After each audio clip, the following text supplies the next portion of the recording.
to the Tamil Heritage Trust monthly talk. Every month, for the sake of newcomers, we introduce Tamil Heritage Trust and its activities, and some of you may find it repetitive and boring, but we have been doing it, imagine our plight, for the past 10 years, again and again, and but the fact that we have done it 123 times the last 10 years, to be precise, and the fact that we have been adding quite a few new activities is something that we are proud of and something to celebrate. Tamil Heritage Trust was started in the year 2009. The idea was seeded by Professor Swaminathan here, and a group of volunteers under his leadership started the trust. And we have been doing quite a few activities. The major ones being, some of them are annual events and some are monthly and once in a while events. The major one is the monthly talk that you have come here now for. It started in 2009 first, and the usual monthly talk, we invite experts and scholars in every field related to heritage, literature, and culture of our country. Jay Mohan, Professor Swaminathan, Narsaya sir, who are come here now, and quite a few, Dr. Nagaswamy, quite a few people have talked in THT monthly talks, and people who have talked here have become famous also, popular also. It is vice versa. And these monthly talks are happen every first Saturday of every month in the same place, RK Center. You all can come every month. First Saturday is the monthly talk time. We have, this year we have done so many monthly talks. You can see the PPT. Next is our Pechu Kacheri event. Site seminar, okay.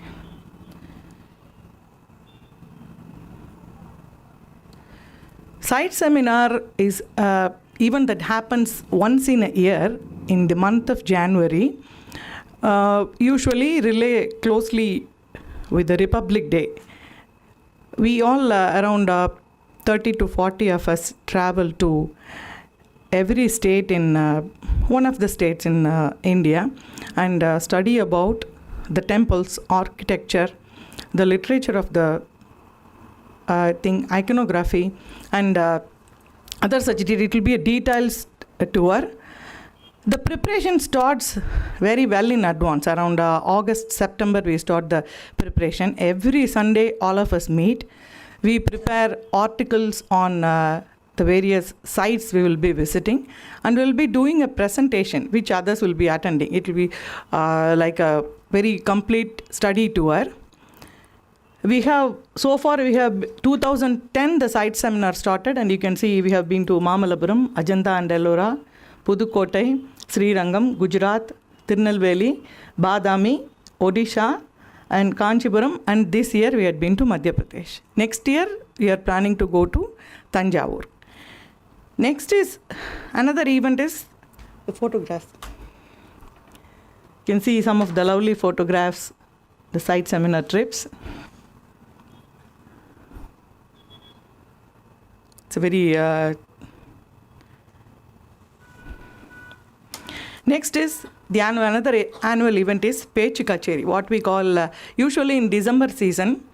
It's a music season, and a lot of kacheris happen around Chennai. Swaminathan sir wanted something to do with heritage during the time, and the seed for Pechu Kacheri was started. In 2011, the annually, it will be a 2-day or 3-day seminar with a lot of scholars coming and giving talks on various topics related to that particular year's topic chosen. 2011, we did in Sangam days. 2012 on Indian paintings. 2013 on Srirangam, 14 Dr. Nagaswami's, 2016, 15 it didn't happen because of the floods, 16 on Mamalapuram, 17 on Kanchipuram, 2018 on Cholanadu, 2019 will be on Pandya dynasty thing. Another educative tour, that is a short tour that we organize, is the Mamalapuram study tour. This again is a detailed tour. The previous day, the participants will be given a presentation and the overall idea of what all will be covering in the next day trip. This is not just a guide tour. This will be in detail. We'll be explaining about every panel, sculpture, the monolithic structures there, the different types of architecture you get to see in Mamalapuram. And it will be a full day event till evening 6 o'clock. Whoever wants to participate in that, you can give your names. Another new activity that we recently started. This is some of the Mamalapuram photographs you can see. We have trained docents. These are all the first set of docents who got trained under Swaminathan sir for the Mamalapuram study tours. And the next is, recently we started a one-day program. How to see a temple, because we saw a lot of interest in people to know more about the temple and architecture. So we started this one-day program. This will be again, morning session will be of 3-4 presentations on temple architecture, iconography, inscriptions, and topics related to what you will be seeing in a temple. And the afternoon session will be taking you to the temple and showing you whatever you saw in the presentation in a practical walk. This is a one-day program. Again, whoever wants to enroll can get in touch with us. 9:30 to 5:30 it happens in full day with lunch and coffee. Another program that we started very recently is the HowSam, what we call as how to see a museum. Museum is one of the things that we do not pay that much attention to, but Madras Museum is one of the lovely places where you get to see a lot of sculptures, bronzes, and even science related stuff. It's a very good museum, started way back in 1853, I think. So we conducted a program, but related to only heritage and cultural side of the museum. We will be visiting the Amaravati Gallery, the Bronze Gallery. That itself takes a full day for us. Whoever wants to enroll for the HowSam, how to see a museum, can again give your names. And we have some of the photographs of the recent HowSam that happened. Next is we conduct a Pallava Grantham class conducted by our Gopu here. It is a very short course of 8 classes every Sunday morning. Whoever has got an interest to learn about inscriptions can enroll for this and learn about Pallava Grantham. It is quite easy. Whoever has got some background of Sanskrit and Tamil can easily pick up. If you know the Devanagari script, it's very easy for you to pick up the Pallava Grantham. Again, whoever wants to enroll can contact the number and mail IDs are given. Anything else? And one more thing we just want to tell is Swaminathan sir's birthday is coming on September 8th. So we'll be celebrating it with quite a few talks about him and his work, whatever he has done all through his life. Wonderful works of collections, everything. We request all of you will be intimated through social media, emails, and other communication thing. Please attend the program and over to today's talk is on the Tale of Two Cities by Manohar Devadoss. I request Narsaya sir to introduce Devadoss. Thank you. You've become another Gopu.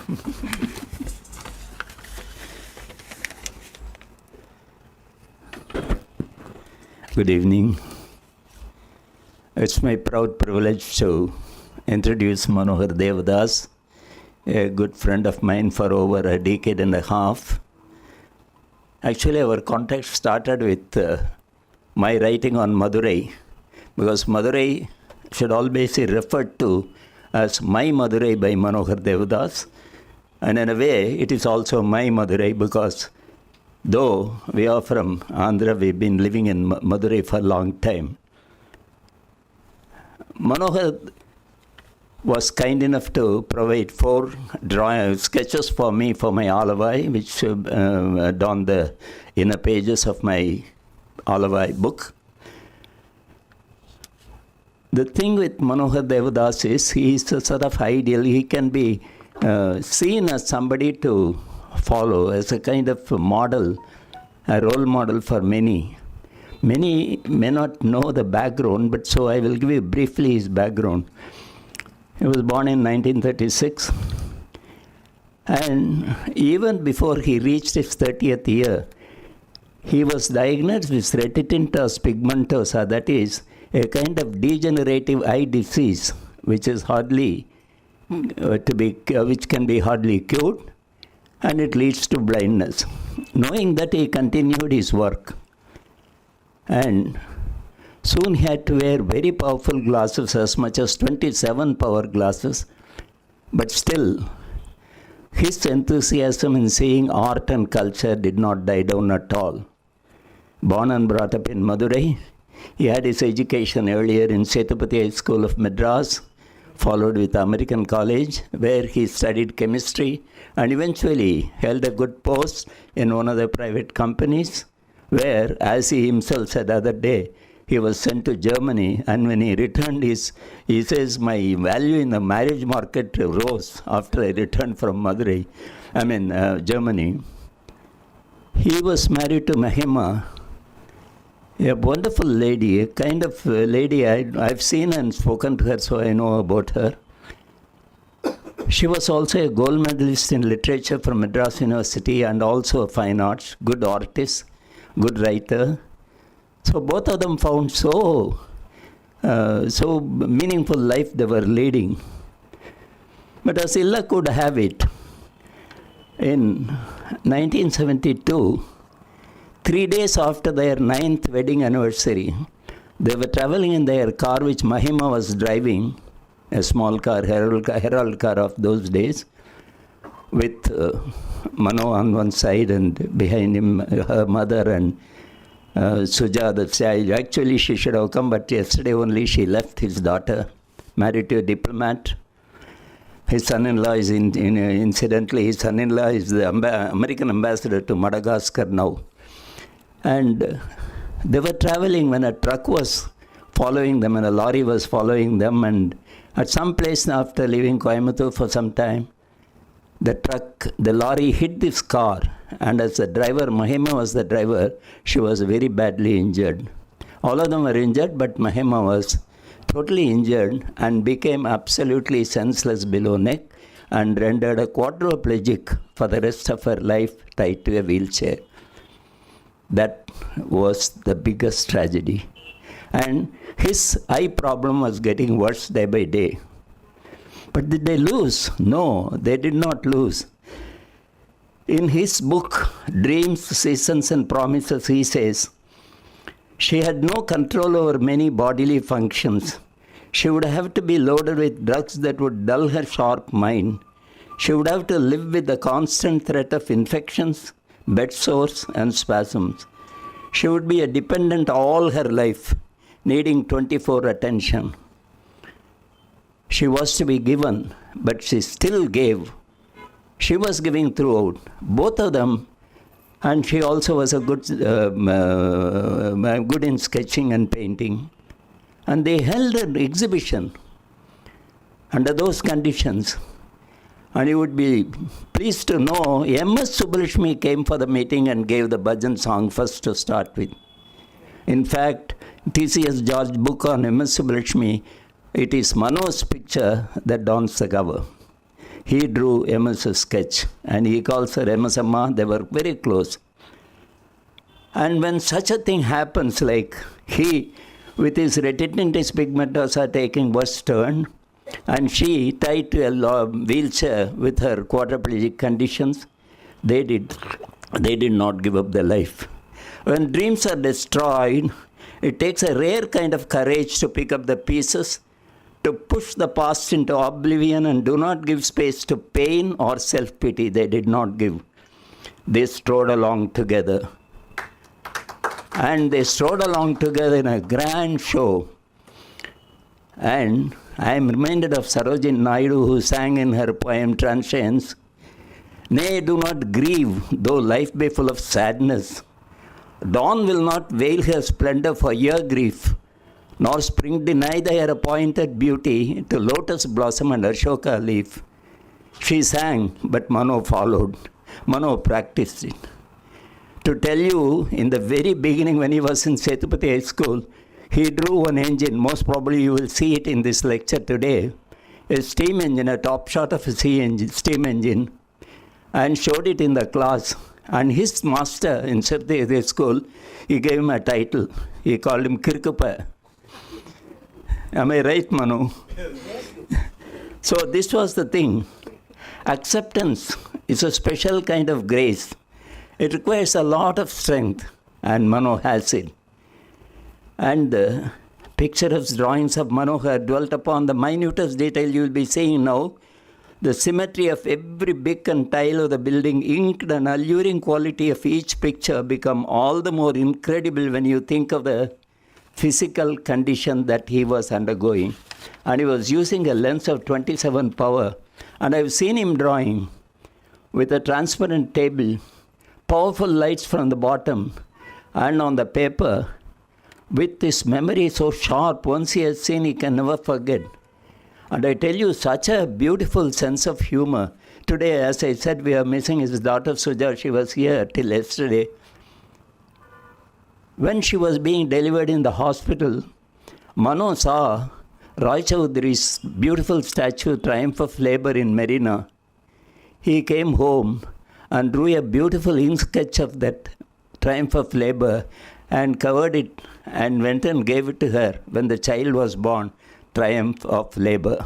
Can you beat it? That is a kind of man. This is a kind of humor he had in him. And now he is going to talk about Tale of Two Cities. Unfortunately, I have to be leaving, so I will not be there. I seek his pardon and your pardon as well. But his title of the thing is Tale of Two Cities, with, I suppose, due apologies to Charles Dickens.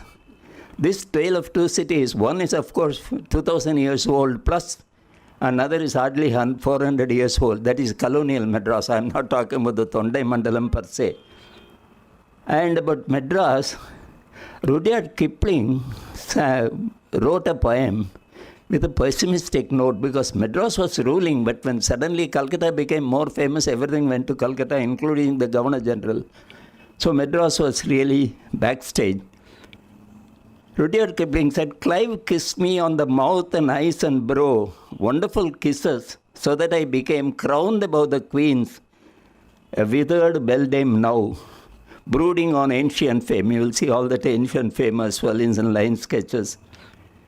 And look at Madurai. Look at the optimistic folklore about it. Kattu kalanganum kadir uzhakku nelkanum அரிதாள் அறுத்துவர மறுநாள் பயிராகும். அரிதாளின் கீழாக ஐங்கலத்தேன் கூடு கட்டும்.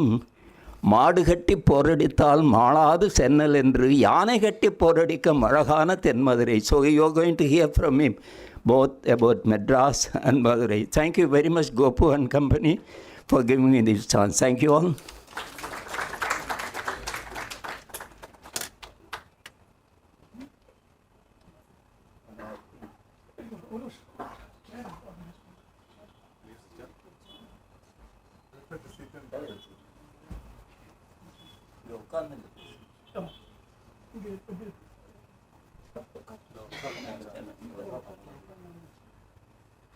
Not too far.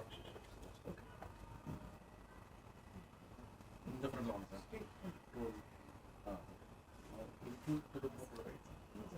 Right.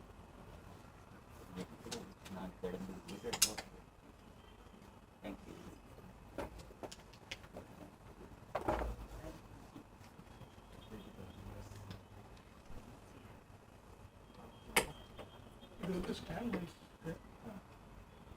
இது வந்து convention கையில் வாங்கி sir நீங்கள் பாட்டு பேசுகிற மாதிரி ஆமாம் இல்லை அது கொஞ்சம் பிக்கப் பண்ணி ஸ்ட்ராங்காக சார் நீங்கள் எப்படி பேசுகிற மாதிரி பேசுங்க நீங்கள் கை எடுத்து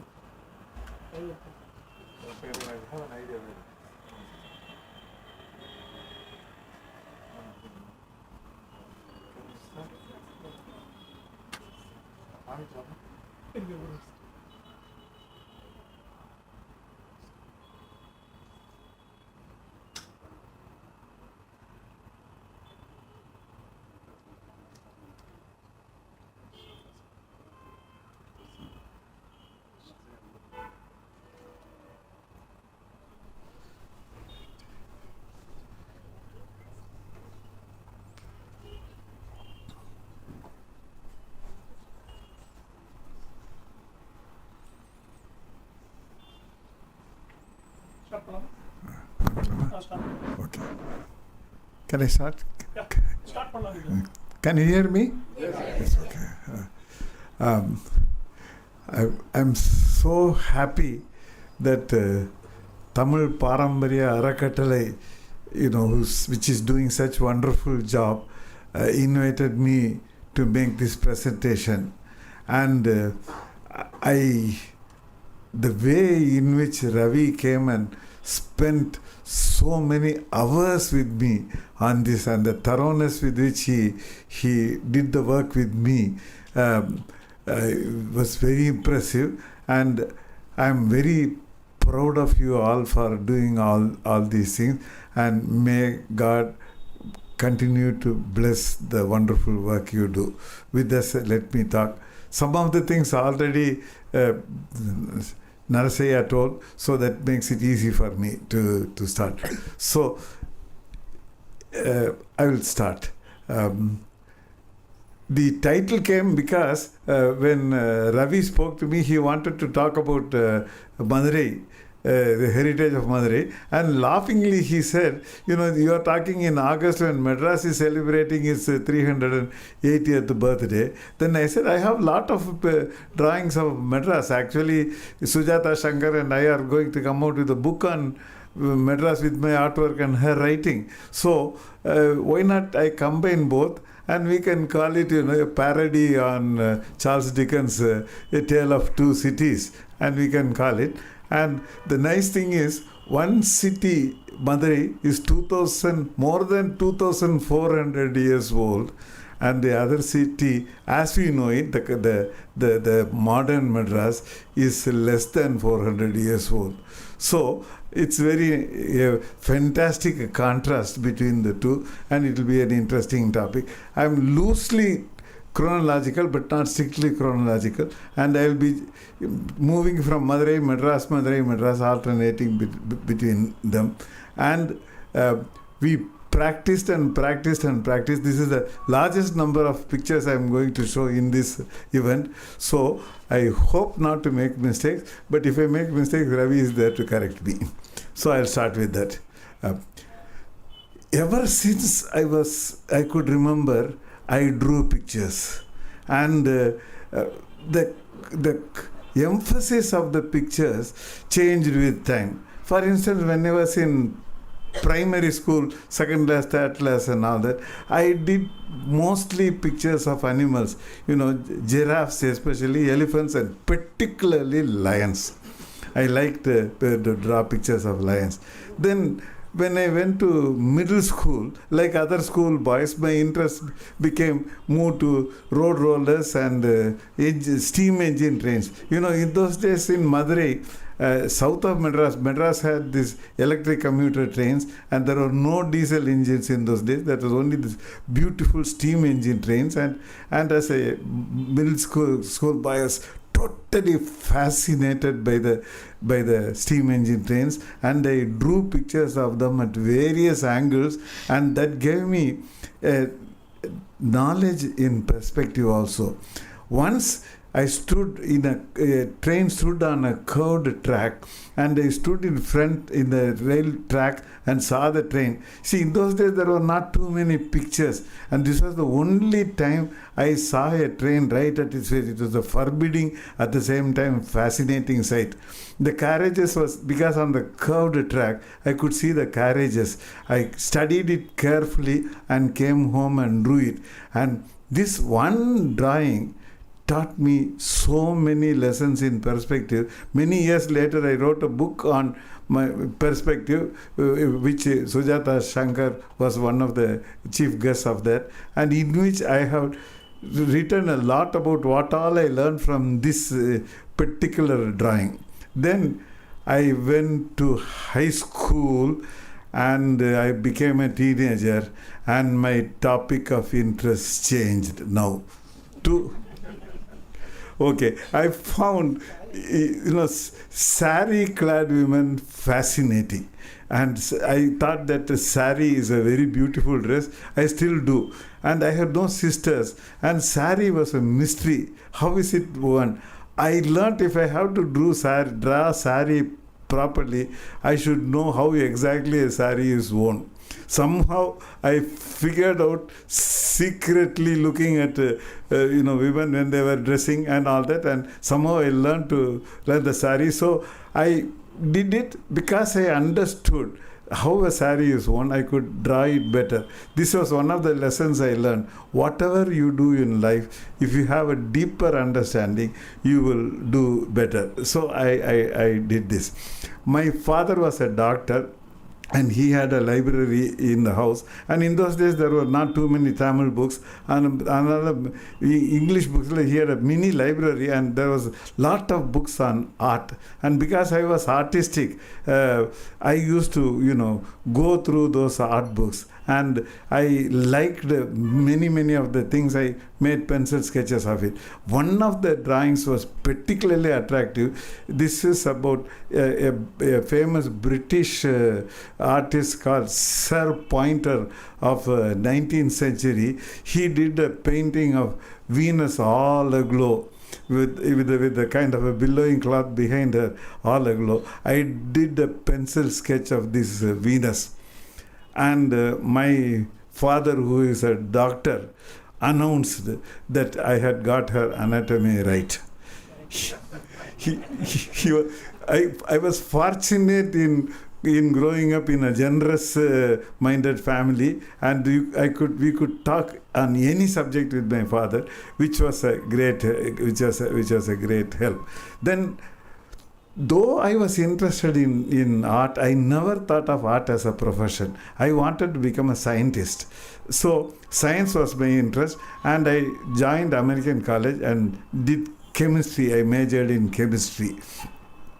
And I was fascinated by chemistry. See, in those days, there were no good textbooks in India, and the teacher gave notes which you take the notes, and if you read the notes, and you will get good marks. But I wanted to understand chemistry in a higher way, so I went to the library and started reading books. Some of them written by Nobel laureates, and the much higher level chemistry, and those books were so fascinating, and so much so my classmates even started calling me jokingly absent-minded professor. So I was involved as much in chemistry and art also. Fortunately, American College has the most, among all college campuses in South India, American College has the most beautiful buildings. Presidency College has a very beautiful building, but it is only a major one single building. But American College has many buildings. Each building is different from one another, yet there was an overall harmony. And the college chapel was very unusual, and it was a great beauty. I sketched them in pencil and carefully noted them, and then I had all the time. And then in those days there was no engineering pens. You had to use this mapping nib, dip it into ink and draw. It's a very painstakingly slow process. I did a drawing of the American College chapel, which had an unusual shape. It had a dome. So this is the The painting is there, Leah? Yes, sir. Okay. This was a watershed event in my life. I realized that I had a natural flair for two things. One, for ink drawings. I was good in ink drawings. And two, that I understood perspective, and I had a flair for doing architectural entities, noble architectural entities. And so this was the starting point of my becoming an artist who did many heritage buildings. So I passed out of BSc, and all I wanted to do was to do PhD and become a college professor and follow science. There were many reasons why I wanted to do all that, but destiny had some other plan for me. My father died suddenly of heart attack, and so I had to become a breadwinner. And I worked briefly in the Madurai collectorate. Then, fortunately, I got a job as a chemist in a factory in Madras. It's a newly opened British factory, and they were making many battery-related products, but the main products they were making was minus electric safety cap lamp, which is using lead-acid batteries system, the whole system. And in those days, mines used till 1950, they used only old Davy safety lamp, which was invented in 1820s. They were using that. Which now these lamps are far superior in umpteen ways. So the company was replacing those Davy safety lamp, and I played a certain role in it, and I was happy that I was serving the lot of the miners, providing them better quality life and a safer lamp. So I was happy about it. Not only that, I did far beyond the aspects of a chemist's job. I went to the library and referred to books and started a library and introduced new processes which they were doing in England, not in India. And my British bosses liked me. My artistic skills also came in very handy. And the company sent me to England for 3 months intense training, and in great style. I was only a chemist, I was a junior officer, but in very great style they sent me, and I came, and I also holidaying in Paris and Rome, all at the company's expense, and it was such a wonderful experience, rich memories, and a whole range of experiences as knowledge. I came back to Madras. But the best was yet to come. Because in those days, going abroad was such a rare thing. Sometimes it will be embarrassing. A friend will introduce me as saying, "Meet my friend Mano, foreign returned." As if it's a qualification. So, but the nice thing was, I was all ready to get married, and my value in the matrimonial market went up very high because I was a foreign returned man. So, at that time, through a common cousin, I heard about a girl named Mahema, who is a gold medalist in fine arts and very highly qualified, and wrote poems and had a library of her own. And from 19, she was driving a car, and she had a keen sense of humor, but above all, she had a giving heart of gold. And I've heard a lot about her. And she had, through the common cousin, she too had heard a lot about me. And for whatever reason, she liked me also. Because she knew I was artistic and I was interested in heritage, and she was interested in heritage also. So we met in a very unusual way, and it was agreed by all concerned that we should get married. And her mother immediately invited, this was in 1963. Her mother invited me to visit her daughter in their house, which was very unusual in those days. This was even before we were engaged. So I began visiting her. And I wanted, in life you have to have some plans and you have to try to execute it. Now my plan was, I wanted my fiancée to fall head over heels in love with me. What do? I was good in art, and she was an artistic person. We were interested in heritage, and we were interested in books. So I used to write. We used to meet 2 or 3 times, and I used to write beautiful letters to her, and also draw beautiful drawings, and with full of humor and all kinds of things. And she loved my letters. Sometimes I used to think she looked forward more eagerly to my letters than my visits.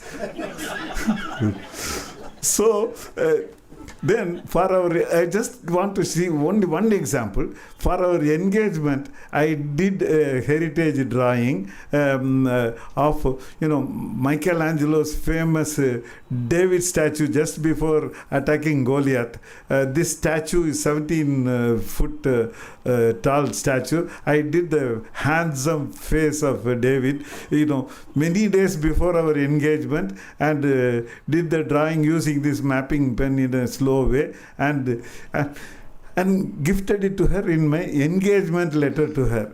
And happily for me, she liked the drawing more than the engagement ring I gave her. So we were very happy. After our engagement, her parents even allowed us to go out to music halls, lectures, restaurants, church, and movie houses.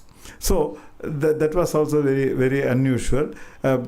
We went to To Kill a Mockingbird came just 2 months before our wedding, and we went to the movie. This is a Pulitzer Prize winning novel by Harper Lee, who passed away recently. Anyway, in this movie, a famous movie, in one scene, the child heroine goes to sleep in a very silent scene, and I saw a teddy bear doll by her side. American children took a teddy bear doll with them. So there's a whole history behind that. But so I asked, because she grew up in a somewhat westernized environment.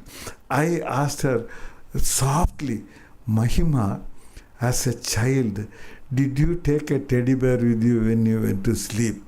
Her smiling reply was, no, Mano.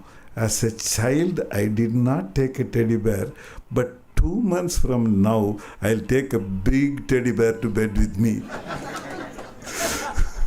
So I had to control my laughter because I did not want to, anger the audience who sat close to us, because it was a very silent scene. But this inspired me to do this salutation drawing in my next letter to her. Particular? Okay. Now you can see, the great anticipation in the eyes of the teddy bear, and the happy, satisfied expression in the face. It's very difficult to do in a teddy bear, with the short lines.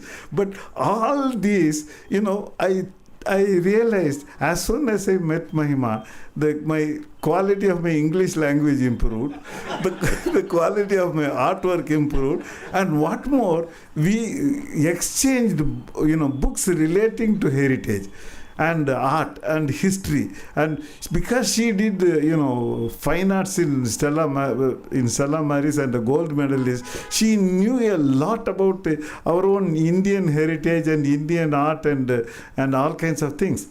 So we talked a great deal about this as well as about the European. So our, it was not only fun, we also had very serious topics to talk, and a lot about music also. But the only thing we did not talk about is chemistry, my favorite subject, because she was not a science person. Okay, now we were married. Then in the marriage portrait, I saw that she had tilted her head towards me, so I assumed that she had indeed fallen in love with me. And the thing is, another thing is, I felt, as many others did, that my bride was a beauty. too, besides her other qualities. We had an extraordinarily happy married life, and even in our honeymoon, there was a lot of heritage. I'll give just one or two examples. We went to Mahabalipuram, and we walked on the beach, and we saw,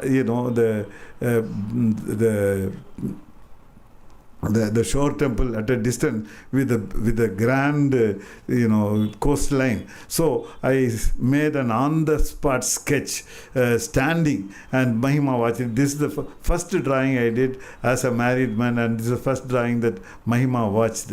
So this was a happy one. Then we went to many places of heritage related places as well, and I'll just mention one among them. That is, we took a rickety old bus journey all the way to Belur to see the Chennakesa temple of the Hoselya dynasty, and Mahima knew a lot about it because she has studied it, and so she was, my wife was my tourist guide.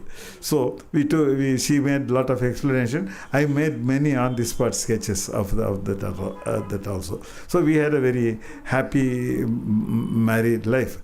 And then we also went to Madurai on a heritage trip, and went to many other North Indian places. Just to mention two, Ajanta and Ellora we visited together. Now, in 1966, I went to Pulicat Lake, and I saw a 120 feet long boat gliding smoothly along the canal with a huge big sail. It was so impressive. To my artistic sensibilities, it seemed like a very, very wonderful piece for artwork. So I took Mahema again, but we could not sketch it because as the boat approached us, it changed its shape very, very swiftly. So we could not sketch it, but I took photographs. Then using the photograph, I did an oil painting. For the first time in my life, because Mahema had all the material and verbally explained to me about oil painting. I made an oil painting, and an art enthusiast picked it up. So I did my first oil painting in my life after I was 30, and art became my second profession after I was 30.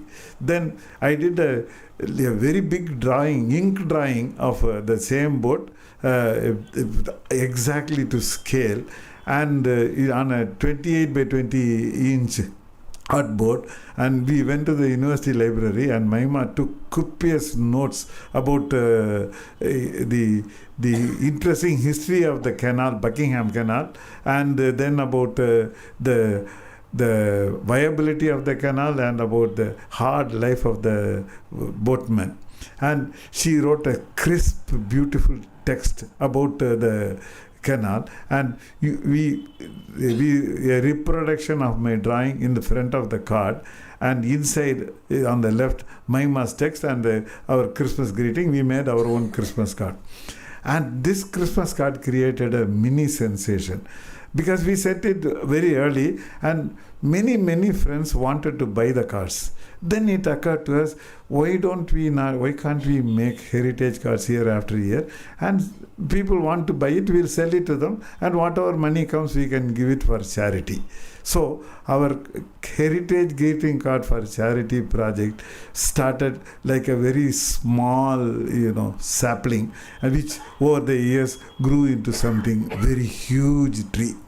Okay, now this card came beautifully. Then the following year we did the drawing. I went in my motorbike and sat beyond Katibara and did on the spot ink sketch. By the time rotary pens had come, and using a rotary pen, I made an on the spot sketch of the St. Thomas Mount. St. Thomas Mount, has a long history because it is believed that Thomas, the apostle of Jesus Christ, lived there at the mount, and the irrepressible Italian traveler Marco Polo in the 13th century wrote about the belief that Thomas the Apostle lived here. So in Mahema could write a very interesting history about the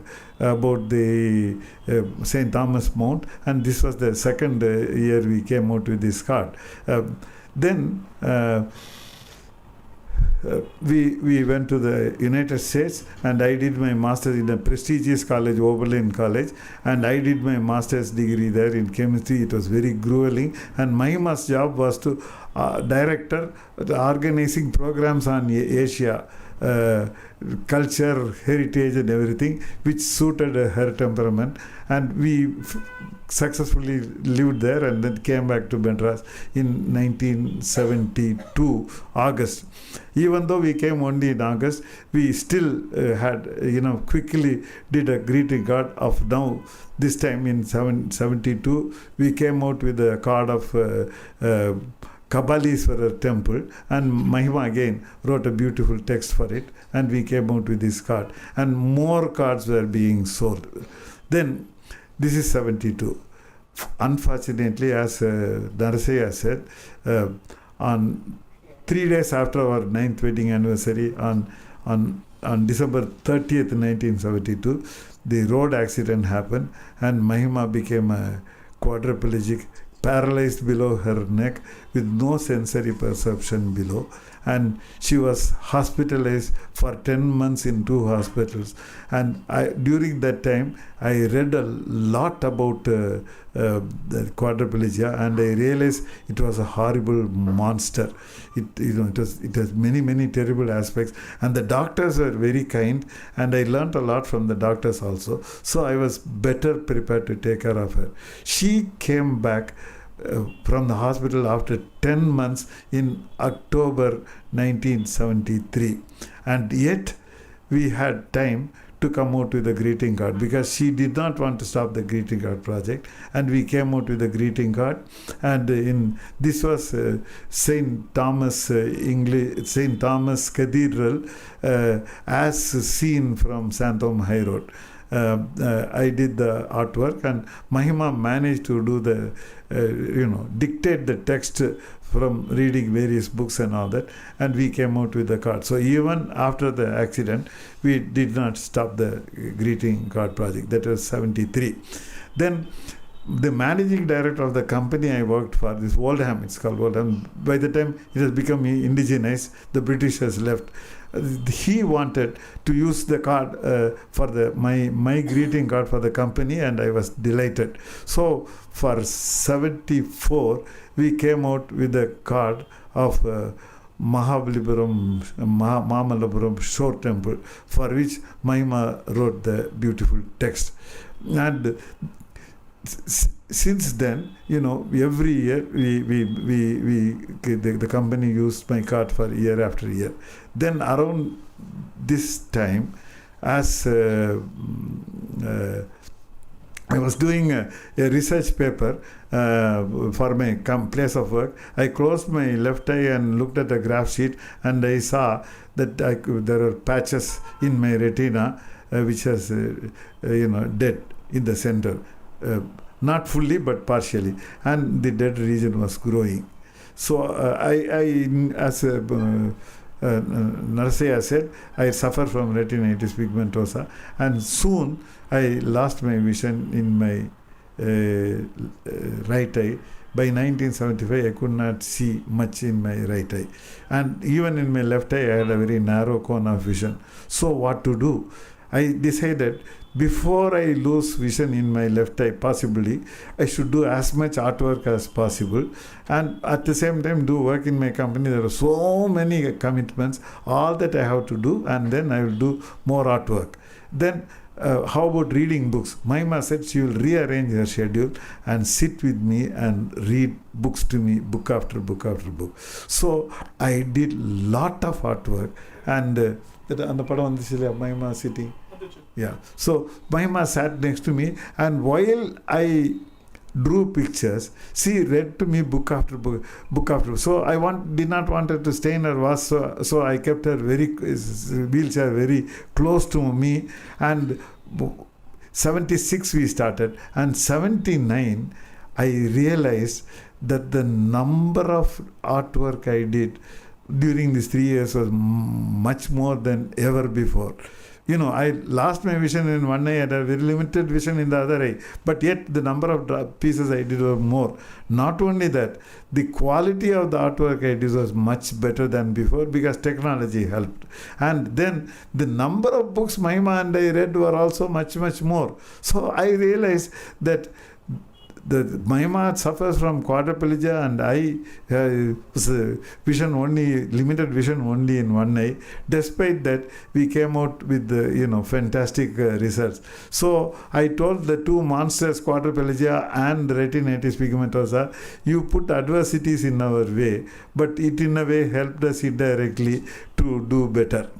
But destiny wanted to test me more. I began developing a cataract in the right eye, in the left eye, through which I could see. And the technical literature said after the cataract surgery, the retina might degenerate considerably. So there was a fear what to do. So even while the cataract was developing, I decided if I go blind, I can write a book. So I decided on writing a book and started dictating a book. The book is about closely about my boyhood, during my middle school and high school years, the period 1947 to 53, with flashbacks and fast forwards, a bit of them, and it's about the school days. And 7 of us were very close together, and we did Tamil sonna rombo, there is no English equivalent word, so rombo kurumutanam pannom. அந்த குறும்புத்தனங்கள்லாம் விஷயம் நிறைய இருந்தது, but விஷமே இருக்கலை. And ரொம்ப இமேஜினேட்டிவாக பண்ணோம். And life was very interesting. அது என்ன ஆச்சரியம்னா, there were the 7 of us belonged to different communities, different castes, and different religions, and even different languages. But we were very close together. We moved everywhere together, and we had a wonderful time. And Madurai, while writing about our boyhood escapades, I can also write about Madurai's history, its rich history, about the temple and about the customs, about Chitrai festival and all kinds of the social ethos of that time and the social. See, because it was soon after independence, there was enormous changes were taking place. Many towards the better, some towards the worse. All this I can include, and some of the customs which are slowly dying, all that I could record. So I decided to, write a book. I began writing a book. It was shaping up well. Then Badrinath did the cataract surgery in 1983. The retina fortunately had not degenerated to the extent I feared, but I could not do on-the-spot sketches, but I could still draw using more powerful glasses and various other innovative methods. I could still draw. So Mahema started reading to me. So I decided I will illustrate the book I am writing about Madurai. Then it was very nice because Madurai is a city made for an ink artist. So I did this pen and ink drawing. The very first ink drawing I made after the surgery was Madurai Spencer in Venkatrama Iyer building. This is a very unusual building, and I narrated a very, very amusing story. For this I did it. And Mahema said, Mano, this is not like a story illustration, it's a piece of artwork.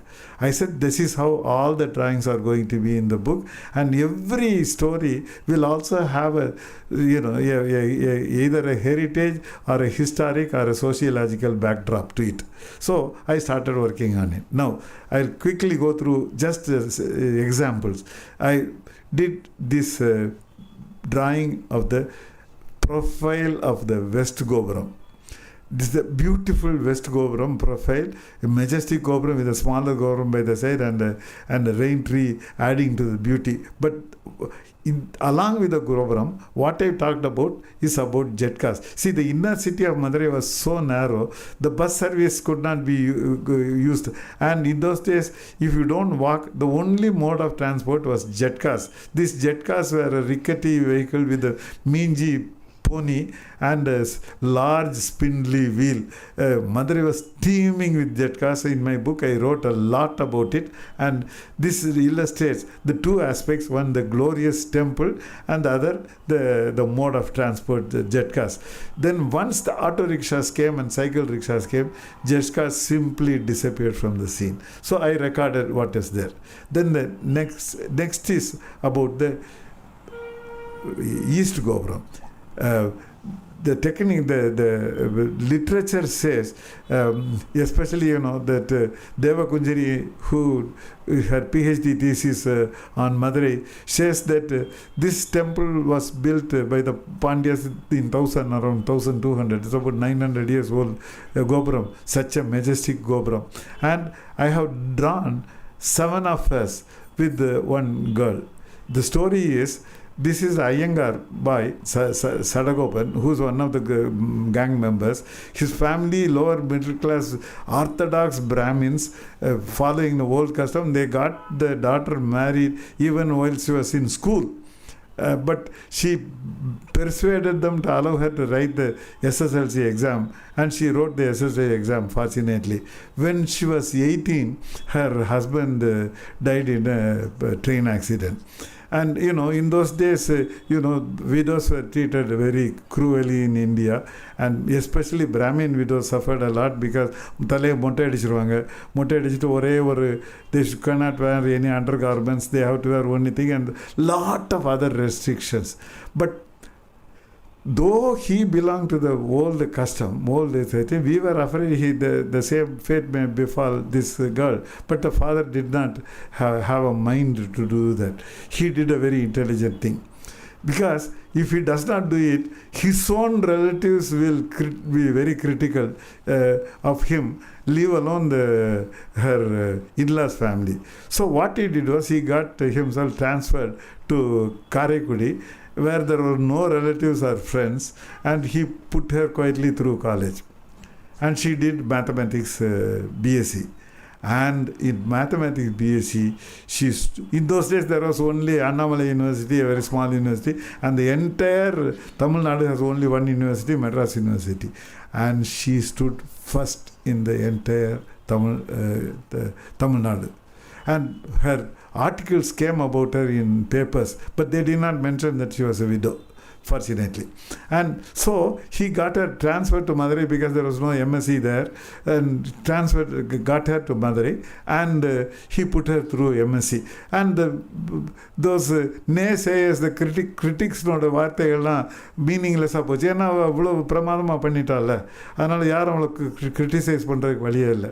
Then our own friends had an unwritten rule that we should not look at our friends' sisters with amorous eyes. This somehow the parents realized. And so the parents used to send their daughters with us, which was very unusual in those days. And her name is Jayama. Jayama's father allowed her to go with us outside. So as long as her brother Sadagopan was also with us. This was in a little later when we were in college. And so this picture symbolically represents two things. One, the majestic Gopuram of which Madurai can be very proud of. It's a macro thing.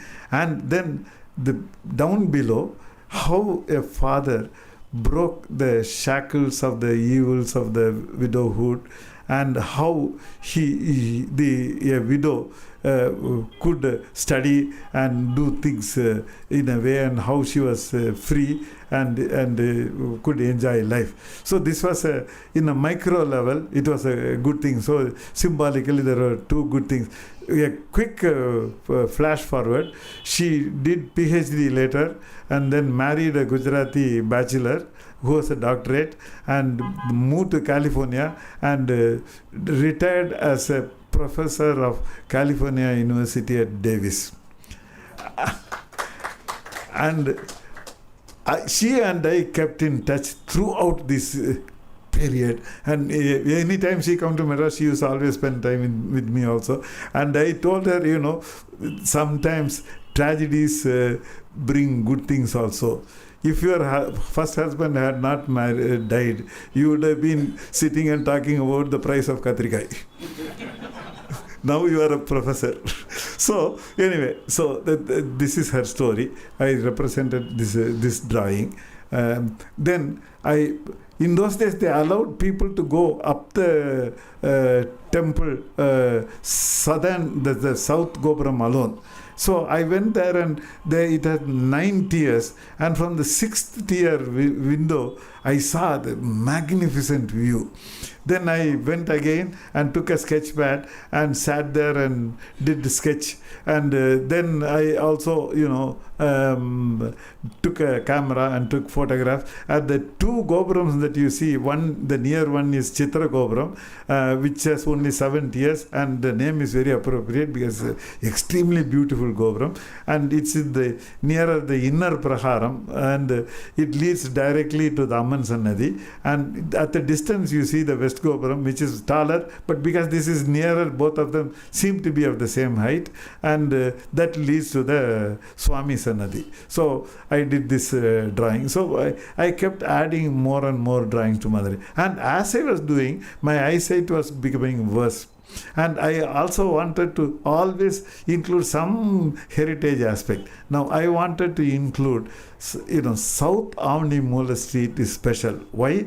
Because in that street is full of jewellery stores. And the buildings there were different from any other building in Madurai.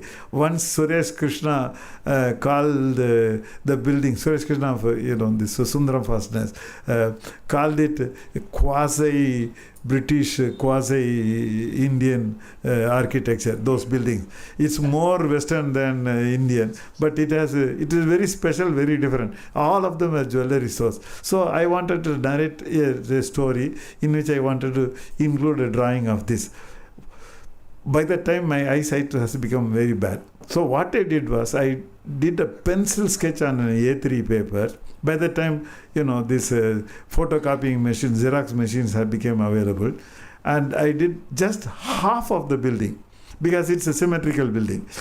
Half of the building. And took enlargements in A3 transparencies, 2 enlargements, cut it, slit in the middle, and laterally inverted one, and stuck it together. So the whole building, the complete building came available, and stuck a graph sheet at the bottom, and the street activities I added to that, and also whatever aspect, the humorous story I included in it. And then I put this in my easel with a glass and illuminated, as Narsaya explained, from behind, and stuck it on a scholar paper which is somewhat translucent, and I could see very clearly what was behind, and I did the drawing and I completed the drawing. This is so. As my eyesight went down, I kept on, changing my style and doing all kinds of things. Now, I have talked enough about Madurai. Now I want to come to Madras. Sharan Apparao had an art gallery, and for the 350th birthday of Madras, the new Madras, as it is, she had an art exhibition, and she titled it Madras, and invited 6 artists to do artwork. I did many of the buildings of Madras, and I was so happy she asked me to do it, because I so thoroughly enjoyed. I did 2 drawings of the Senate House, which is, Chisom did it, and in my book, Sujata has written many things about thing, and this was, Madras become the birthplace of, the Indo-Saracenic art. But Indo-Saracenic is an inadequate name. Indo-Saracenic means, Indian and Islamic art, but it has Moorish, Buddhist, and various, and European style. But the building is a beautiful piece of architecture, and and also it represented the Madras University, among the first 4 universities in the 4 major cities of India. So it has a historical relevance also. And I did this drawing. I have to say quickly another story. Many years later, when the building was renovated with a lot of support from industrial houses, and it was done very sensitively, and the then President Kalam inaugurated it. Just before inauguration, few of us were specially invited for him to meet informally, and so because of my vision problem, my daughter came with me. As he talked with everybody, I gifted him one of the drawings of the Senate House, original drawing. He was very appreciative of it, and then my daughter stood one step behind me, and she asked, "Why is this lady standing one step behind?" And my daughter said, "Because I am an interloper." Then he laughed and said, "How did they allow an interloper inside?" Then they had a very interesting conversation. So I have many happy memories. I have one other happy memory in that I received my degree in 1957 from the Senate House. So I have many happy memories of this place. Then I have to go to very near the Senate House is the statue of the Triumph of Labor. Now the Triumph of Labor is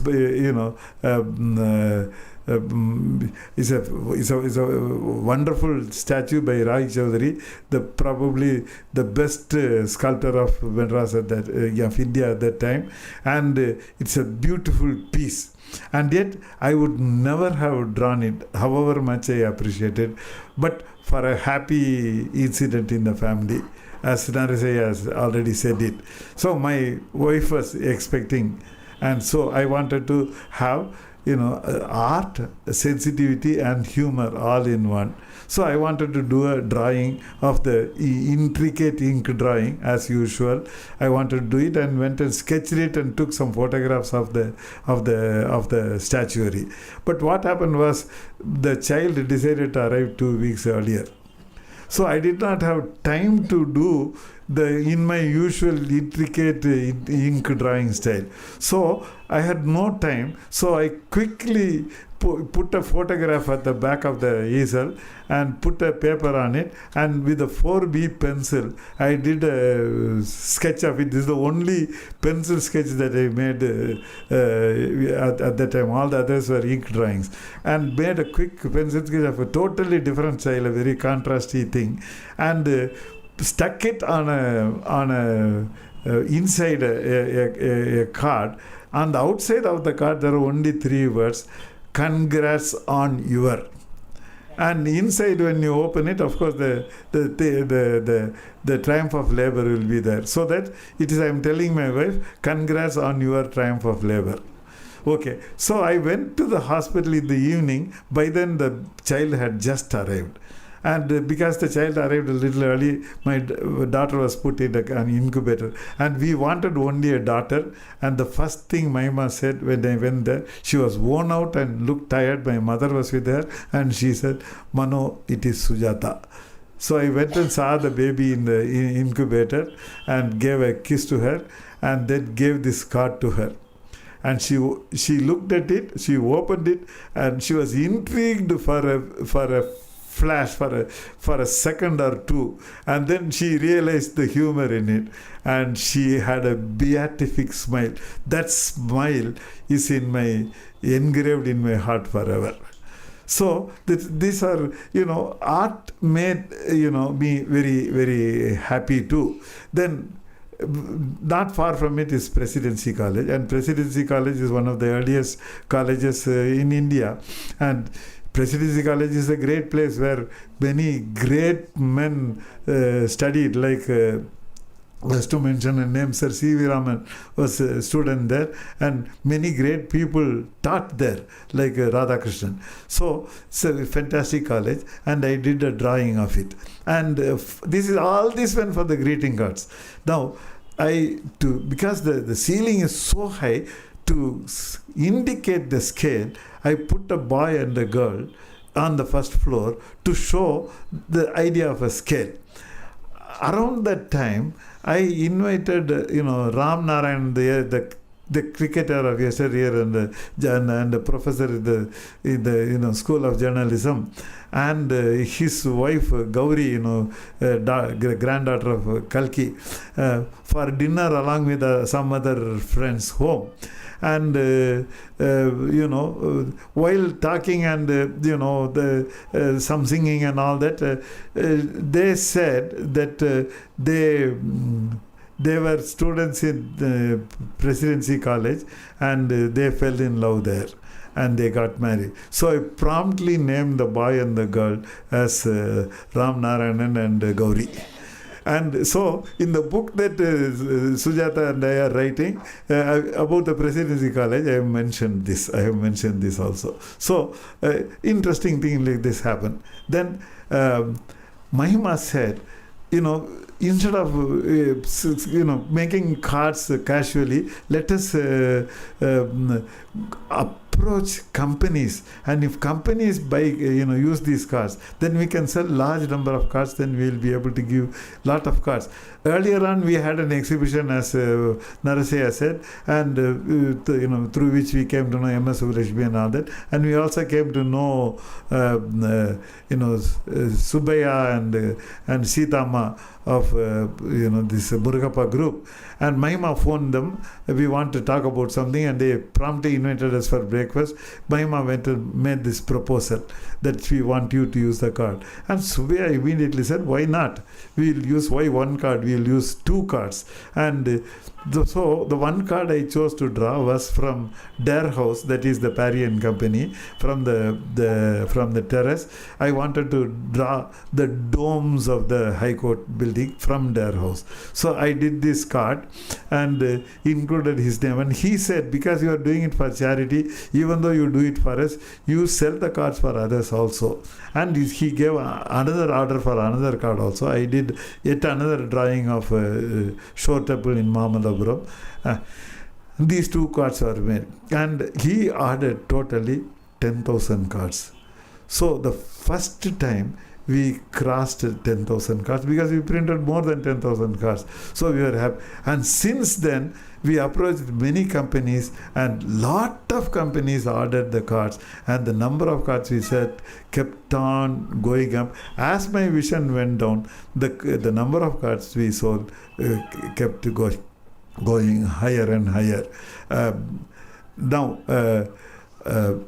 While there, I also saw, I had already come out with the card on the third lighthouse of Madras. It's an architectural marvel, which Sujata has written about it, all the details.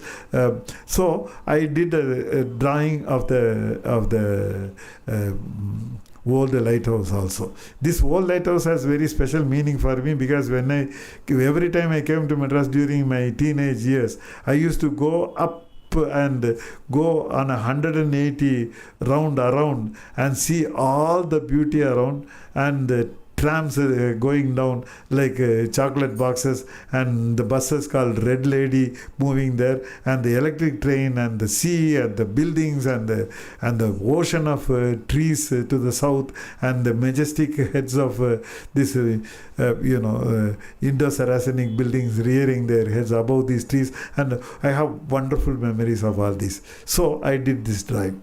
Then I did also the Madras Art Gallery. It was actually started as Victoria Technical Institute in the beginning of the 20th century, and later on it became the Art Gallery. This was done by Henry Irwin, and there's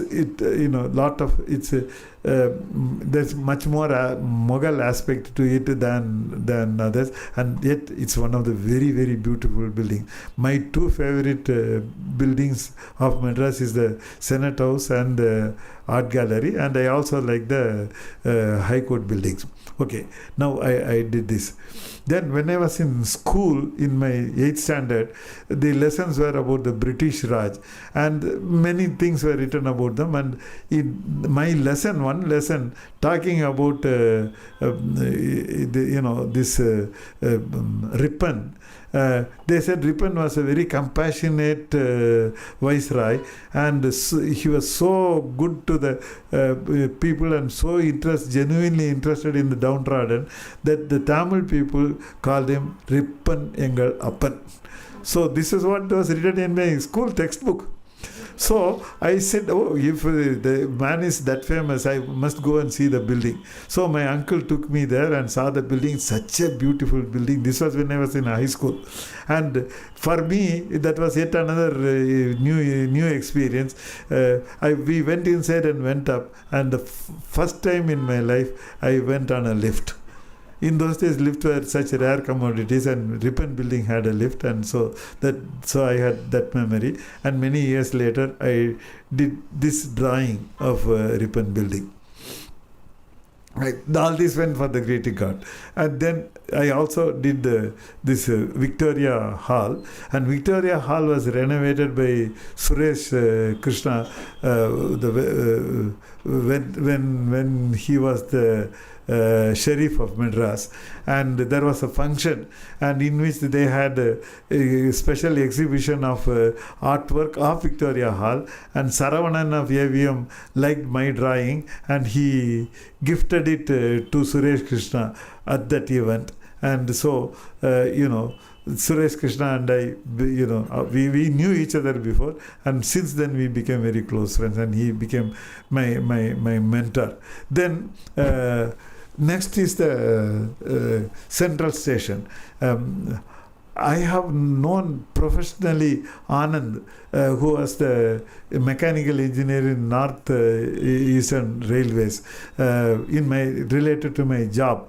But now he became the general manager, number 1 of the Southern Railways, and he met me in a German Unification Party and requested me to come out with a greeting card of at least 2 of the railway related topics, one of Central Station Madras, because they were celebrating the 150th year. And this was also another unique in the interest, because this is the first time we were selling the cards to a government organization, and a large one at that. And we were worried about bureaucratic delays and all that. And he said, don't worry, I'll make sure the check will come to your house. And he kept his word. The nice thing is, he retired, but he and his wife and my family became lifelong friends after that. So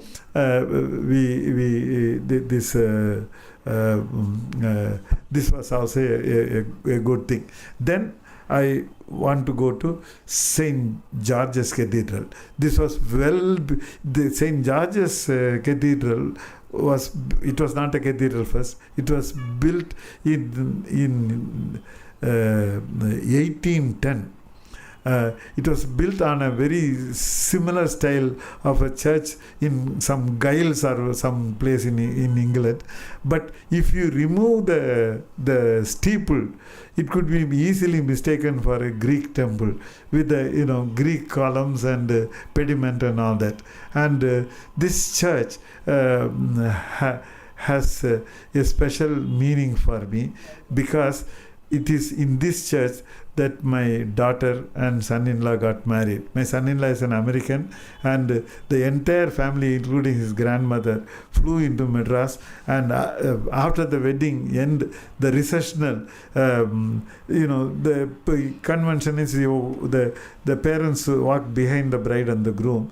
And because Mahema was in a wheelchair, her father, Michael's father, rolled the wheelchair, and his mother led me, and his mother wore a sari for the first time, and she wore it so gracefully, and so it was a very, very, very happy memory. So this was a marriage of mortals. Now I want to go to Madurai to talk about the marriage of immortals. This is, I'm not saying celestial, because the marriage is to have taken place in Madurai. This is Meenakshi Kalyanam. This drawing I loved, because there are so many Meenakshi Kalyanam statues in Madurai, and this is in Pudu Mandapam, high relief statue. The fortunate thing is that the sky is open, and so light falls on it, and I sketched it, and also my school drawing master had beautiful photographs of it. Using all those things, I did this drawing. It's one of my favorite drawings of Madurai. And in my book, Multiple Facets of My Madurai, this is the very first drawing I used. So, this celestial thing. Now, people, when they get married, they go on a honeymoon, and same in a similar way in Thai, though the marriage take place in May, in Thai the circumambulatory idols of Meenakshi Amman and Sundareswara are taken on a float in Mariamman Tappakulam, and the literature says Mariamman Tappakulam is the world's largest Tappakulam. And certainly it's the most beautiful, because the Maya Mandapam in other temples have, some small mandapam. Here the Maya Mandapam is full of beautiful flowering trees, and the mandapam itself is like had a Pallavan architecture. Though it's only a mandapam, there's no statues inside. And I so thoroughly enjoyed doing this drawing, and this was believed to have been built by the famous king. Tirumalai Nayak did it, and it is even said that there was a statue of Vinayaka in it, which was put in the Meenakshi Amman temple. Anyway, it has a rich history also. Then, what is the next one? I forgot. Huh? Mahal pillars. Okay, yeah. Okay. Now, not far from this is the Tirumalai Nayakar Mahal, and my wife, who has studied the architectures of temples and buildings and all that, she and my daughter, who is very interested in this and who lived in 18 countries, says that there is no building in the world like Tirumalai Nayak Mahal. It's very unusual, and the pillars are very special, and it has a very rich history of its own. And now, unfortunately, for various reasons, 2/3 of the Mahal has vanished, and only 1/3 remains, and the 1/3 itself is so impressive. And I did this drawing of Mahal, of the pillars. And then I want to go to Goripalayam. I was born in Goripalayam in the western end, and had a beautiful rural view on the western side, but on the eastern side there are narrow roads, and a teenager who lived in the opposite house, Nawab Jan, it's a Muslim locality, and he took me to the mosque there, and I was very impressed seeing the dome, and as a child, which I did as a drawing. But many years later, in 2003, I went again because I wanted to draw the mosque there. Fortunately for me, there was a scholar was there, and he said it was originally a dargah where a saint was buried.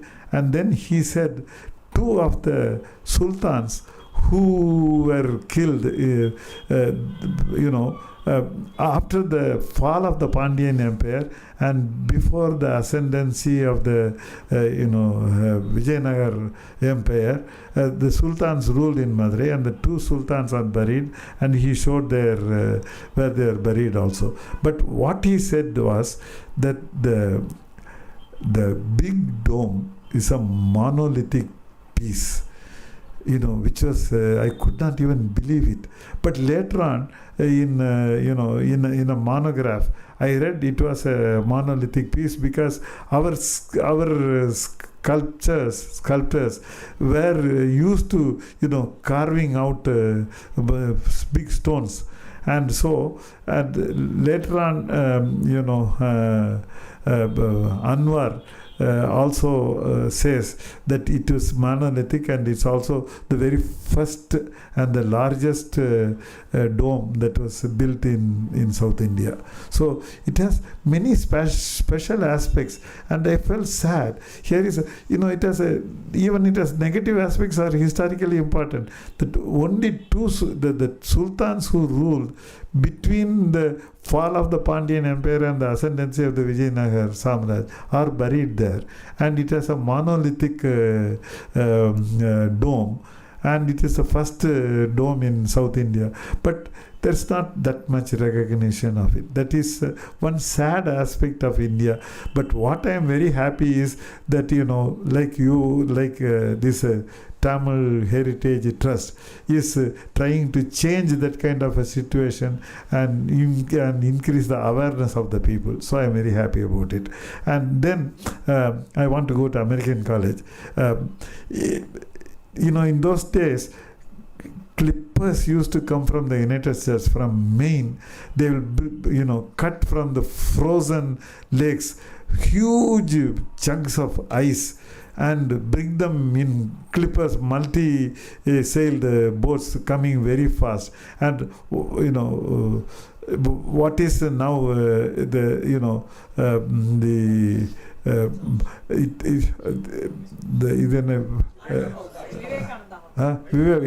the Vivekananda House is now in those days called the Ice House, and ice was brought there. The interesting thing is, in one of these clippers came a very learned Dr. Washburn and his devoted wife, and they started American College in Madurai.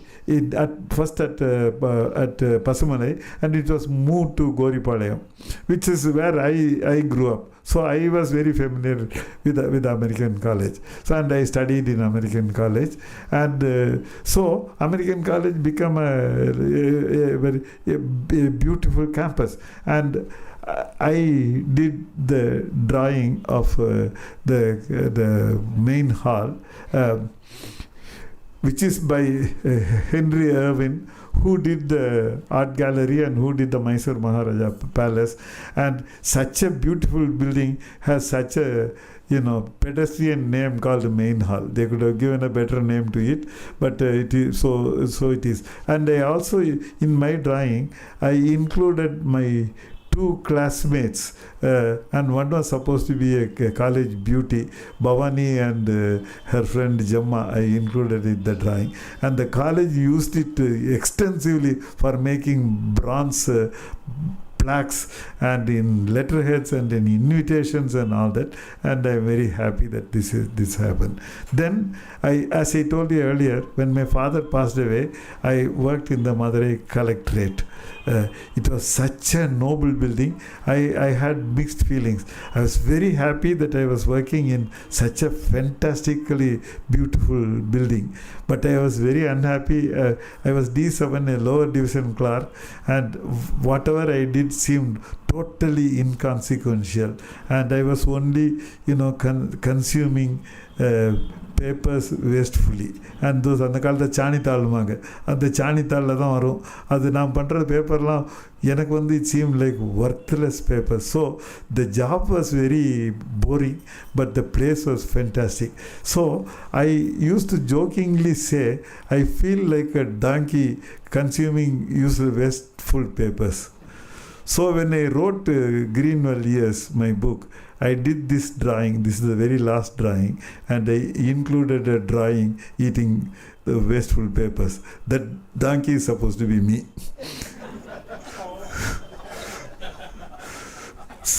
So life has been very interesting. So I came out with Greenwell. I started it in 82, and in 97 I came out with my debut book, Greenwell Years. That even here I use the North Gopuram and elephant walking and all kinds of all those things. So this book received a lot of reviews, and in general excellent to rave reviews. More than the reviews, I had lifelong friendships because of the book. Strangely, Aravind Hospital came to know me not because of my vision problem, but because of this book. So somebody from Aravind, Chitra, wrote an appreciative letter about my book. Since then, the entire family became my friends, and they continue to remain my friends till now. And Shyamla Narayanan, a scholar, and so many others, so many of them became my lifelong dear friends because of this book. Then I'll go back to Madras again. In 2006, the British Deputy High Commissioner's wife, Lynn Connor, wanted to draw their house Cottingley. Cottingley, according to Muthaiya, is the only building which is owned by the British government in India. And this is where the Deputy High Commissioner's residence is, a sprawling big bungalow in a large property full of trees. And by then my vision had gone very bad, and I was very reluctant to do it. But she was very persuasive. And so I could see slightly better in the morning. Mahema said, okay, let us try. And Suja's classmate Joan became very close to me and Mahema, and she was very supportive. And she took us early in the morning to Cottingley, and Mahema chose the place from which I could draw. And I could see a very, very small circle. I had a very narrow cone of vision. I could still see some. And I saw some, and Joan explained to me, I walked with my hand gliding along the thing, and even folded a paper and all kinds of things I did. And we visited 2 times, and then I understood it partly through the explanations given by Mahema and Joan, and partly through the paper thing I folded, and partly through what little I saw. Before my memory lapsed, I wanted to draw, and I made a pencil sketch using my knowledge in perspective and what I felt and what I saw before the memory lapse. And when Mahima sat up in the bed after lying down in the bed, when she saw it, she said, "Oh, Mano, how did you do Cottingley without even a photograph, without even a sketch?" So she recognized it is Cottingley. And then Joan had taken a lot of photographs in a digital camera, and I asked her to send light prints on paper, and somebody inked it for me. And using my knowledge in perspective, I did the final drawing using that. And Lynn is a very aggressive woman. She told Mahema, "You must thank me because for your husband doing this wonderful work, because I bullied him into doing it." And her husband said, "Mano, I am so glad that I thought I'm the only one she bullies. So she bullies you also." So that was fun. Anyway, then now I'm going back to Madurai, yeah? Huh? Yeah, the most important thing. So, I liked, there's a tree very near where you are, where this, RK Convention Center is, with the twisted branches. And I liked the tree so much, I did a drawing of it. And so this is Sujata found out it's a copper pod tree, and so I'm glad that this tree was done, and I did it because of the tree, and this is also has a place in the book. And then I have to go to this Arcot, the Chepak Palace. the drawing I have made is not really of the palace. After the palace was built, Chisholm did this outer thing a few years later, and the unusual thing is he used stones of different, two different shades, and he alternated them horizontally, and it is a very, very beautiful piece of work. So I did this drawing mainly we did 6 greeting cards that year. This was one of them, and we received a call, and the person wanted to buy a large number of these cards and said, I will send a secretary and collect the cards. We casually asked him, we had both the phones, both Mahema and I, and we casually asked him, may I know who's talking? He said, I am the Nawab of Arcot. Then we had a very lively conversation with him, and he promptly invited us for tea. And, one of Mahema's friends, Zubi, took us to his house, and his wife, a fragile beauty, served a fantastic tea for us. And since then, he has remained our friends. And hopefully he is writing, a foreword for the book that Sujata and I are coming out. Sujata, whenever I say Sujata, it is Sujata Shankar, not my daughter Sujata. Okay. So we are coming out with a book. And the other interesting thing is this Asan Memorial School invited me 2 times. The second time they invited me for the Madras celebration, it so happened that the Kumara Rani Veena Muttaya and the Nawab. So we happened to sit in the principal's office, and I said it is very unusual for a situation like this where a commoner sits with the Nawab on one side and Rani on the other. Not only that, I said even more special, the Nawab is a Muslim and I am a Christian and the Rani is a Hindu, and this shows the quality of broad-mindedness and the generosity and social acceptance of different religions by Madras. And the Nawab in his speech even mentioned this. So I have many. You see, every time you do a drawing, some wonderful thing like this happens. Now I have to go to Tirunir Malai.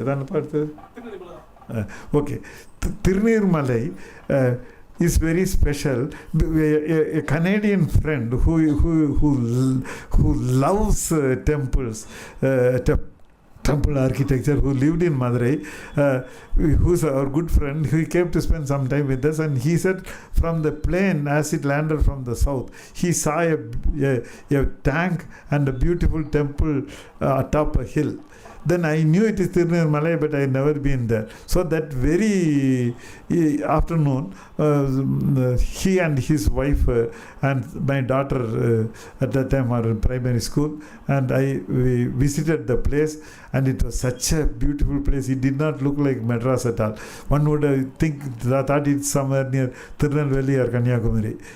That kind of a rural ambience it had, and the temple itself was very beautiful. And I wanted to do a drawing of it, but it took many, many years. Why? Because M.S. Subbulakshmi and Sadasivam Mama got married in this church.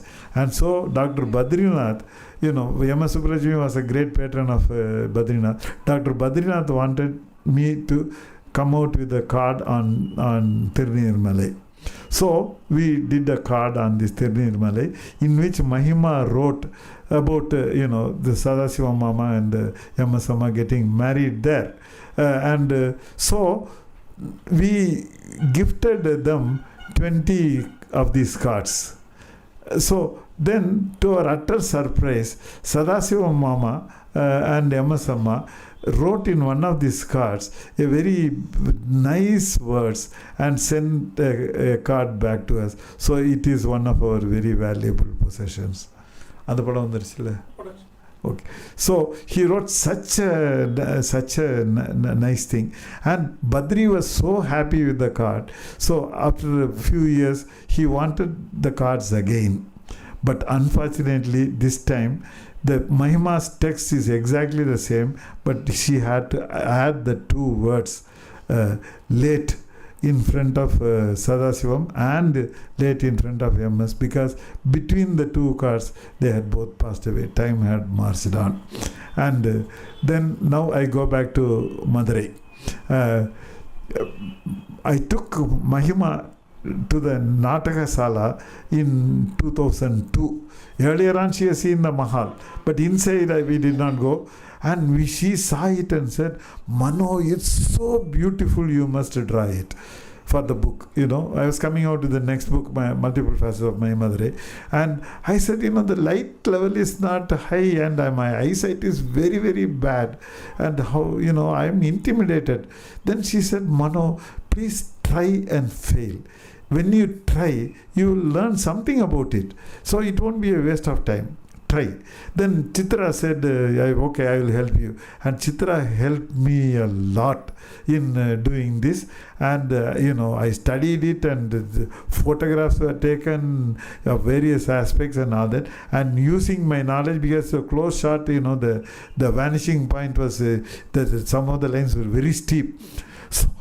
So when I used my knowledge of perspective, I realized some of the pillars did not follow the rule of perspective. I wondered why. Then I realized because the roof had a curvature, the curved roof, because of its weight, were pushing the pillars away, and the pillars were moving outwards. And if it had been left, the thing would have collapsed. But the collector of Madurai then, Blackburn, in the mid 19th century, invited the famous Chisholm to come and help arrest the fall. So he put, up, horizontal stay wires so that they won't move further. But they have already moved to some extent. So that's why they did not follow the rule. But I followed the rule. When I did my drawing, I did the pillars at the right place, following the rule. And of course I left out the horizontal stay wire that Chisholm put on top for them not to move further, so that I wanted to show it as it was. So this was one of the drawings I did when my eyesight was pretty bad. But because of all the help I received, even the Julian I was talking about, he helped me. And so this was the drawing, and I was very happy.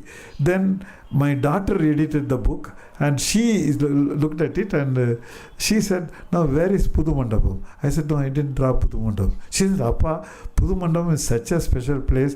Without Pudu Mandapam, the book will not be complete. Please, please, please do Pudu Mandapam. So then again my friends helped, Aravind Chitra helped, and there was a man called Mike Myers, he helped, Julian helped, my artistic friend, I don't know, some of you may know, Jayaraj, who became a very famous magazine illustrator. He was one of the characters in my first book, Greenwell Years, anyway. And so he also helped. And I went and with my hands felt the statues. And even the tailor sitting there and doing I felt the machines and all that. And finally I did this drawing. This was for the first print of the book, which was released in 2007. This was the very last drawing I did. And I smiled and told my monster retinitis pigmentosa, one day you will steal my eyesight, but you have not succeeded yet. So this was the last drawing for the first edition of the book, and in 2007. Unfortunately, Mahema around this time, her stamina began to wane. Though, she lived for 35 years. Quadriplegics in India do not live for more than 4 or 5 years.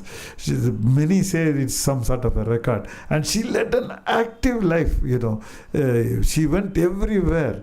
We were seen everywhere. Anyway, so her memory started going bad. She used to read to me, and my heart will ache when she reads a book. She'll be reading, the same line 6 times and would not know. So that's kind of a stage she was getting into. But then I said, we won't come out with the greeting card. She said, no, Mano, this time we will come out with the card.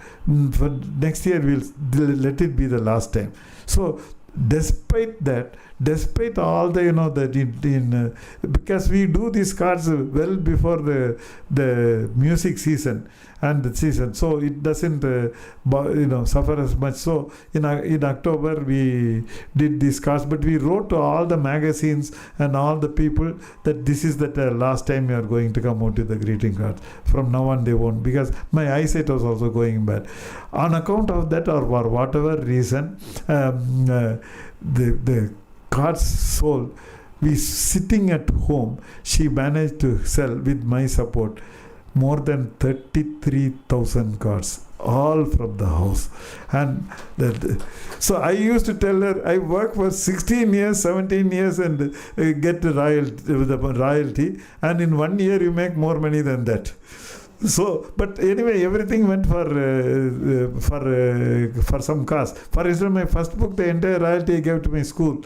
My second and third book I gave to my college, and this my mother I gave to Aravind Hospital. So it went for help. So anyway, she did it, and she signed the checks for all the institutions we supported in February. It was the end of February, and in March, in her sleep, she passed away peacefully in 2008.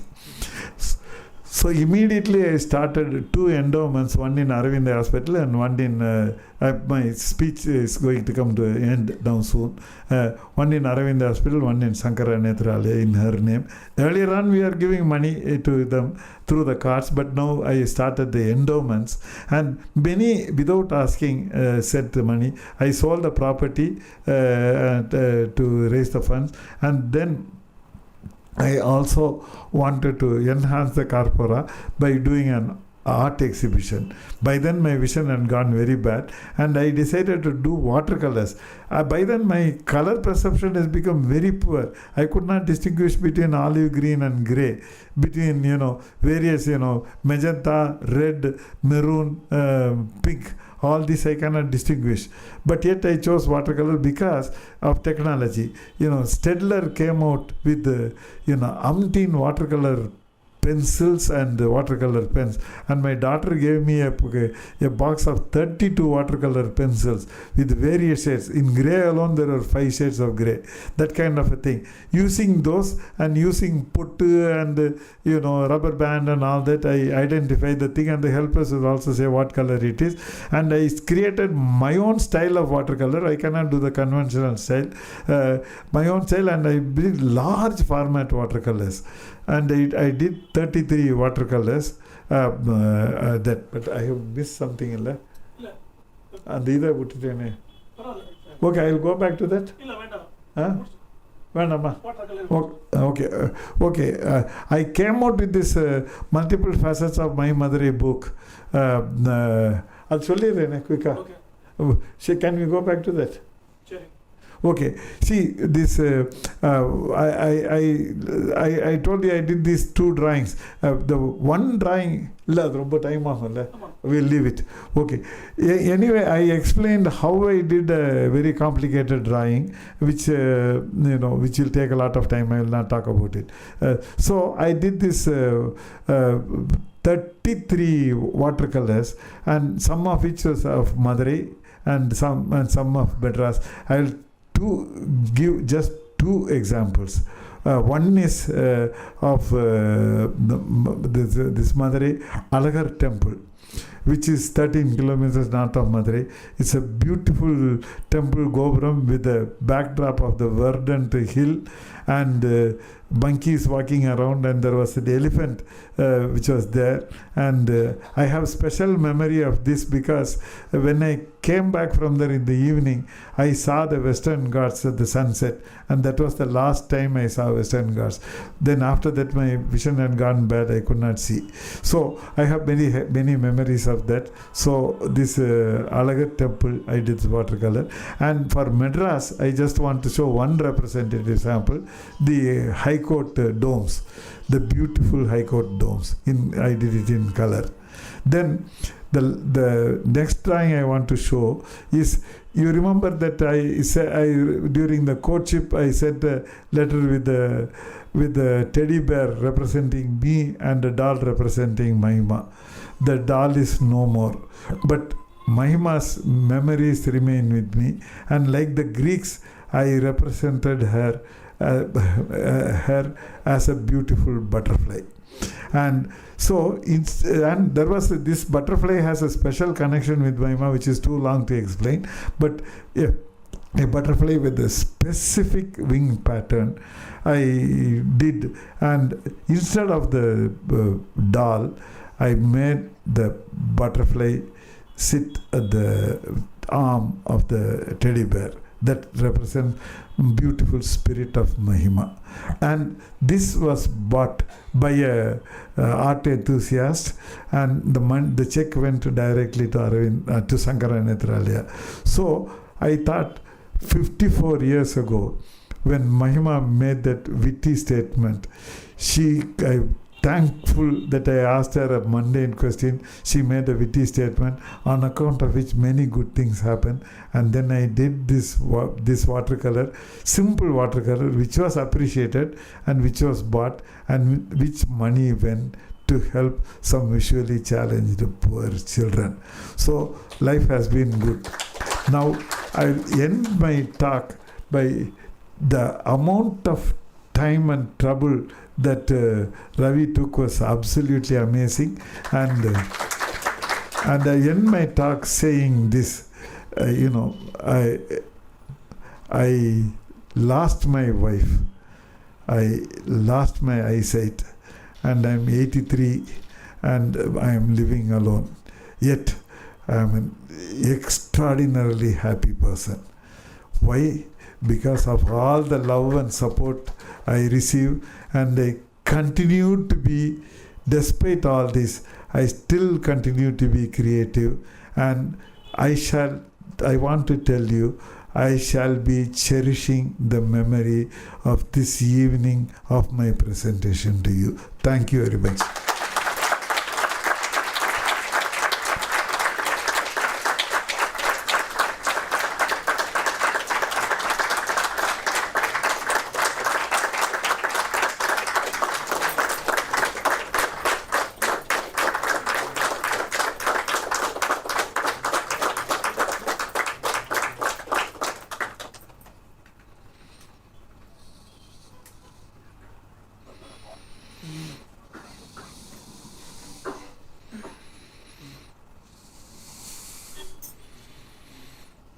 I can take my hand off. You can switch it off, yeah.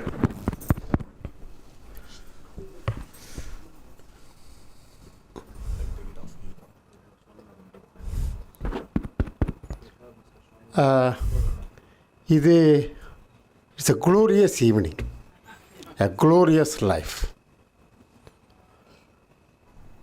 இதெல்லாம் பார்க்கும்போது முதல்ல அவர் நரசியா சொன்ன ஒரு வார்த்தை ஞாபகம் வருது, acceptance with grace.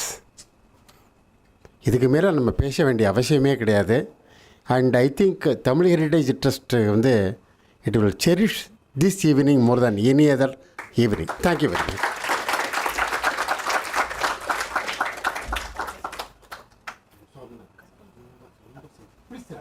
I want to give you a hug.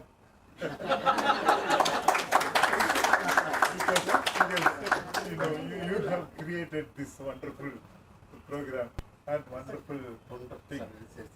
It's our pleasure.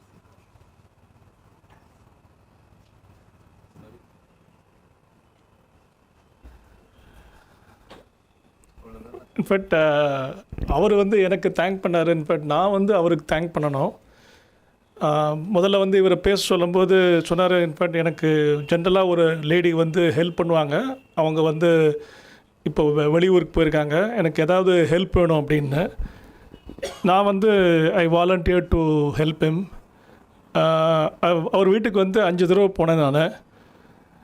அதில் வந்து the amount of in fact artistic sensibility in fact that I discovered in me was extremely in fact great. In fact but I never, it was just to help him, but then in fact I helped myself, in fact, working with him. I really, in fact, cherished those 5 days, about 2 to 2.5 hours we spent every day talking about the slides and then how to life in general. So I really, in fact, I should actually thank Gopu, Swaminathan sir, and also Tamil Heritage Trust, in fact, having given me an opportunity to work with such a wonderful, in fact, person as well as an artist. In fact, thank you very much. And of course, I have to also share a personal note. When my father wrote a book on Chennai, and it was translated to English, called Chennai City, a Kaleidoscope, about half a dozen of his sketches were used in that book. In fact, my father used to really, in fact, cherish his association. In fact, whenever both of them meet, it'll as if, in fact, the outpouring of, in fact, affection. In fact, the whole area will be soaked in, Tamil சொல்லும் பார்த்தீங்களா வாஞ்சைன்னு. Okay, எங்கள் அப்பாவோட பேர் வந்து Ashok Mithran.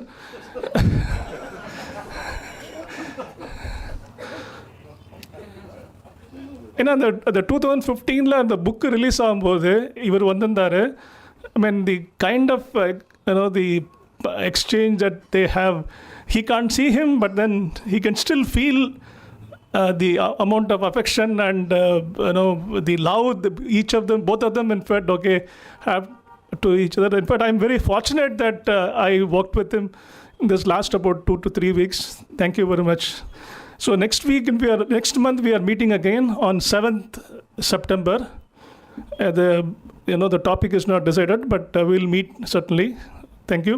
And then, of course, on 8th, in fact, we have Professor Swaminathan's 80th birthday celebrations are there. So I welcome all of you, and then I request all of you to attend both the programs and make it a big success.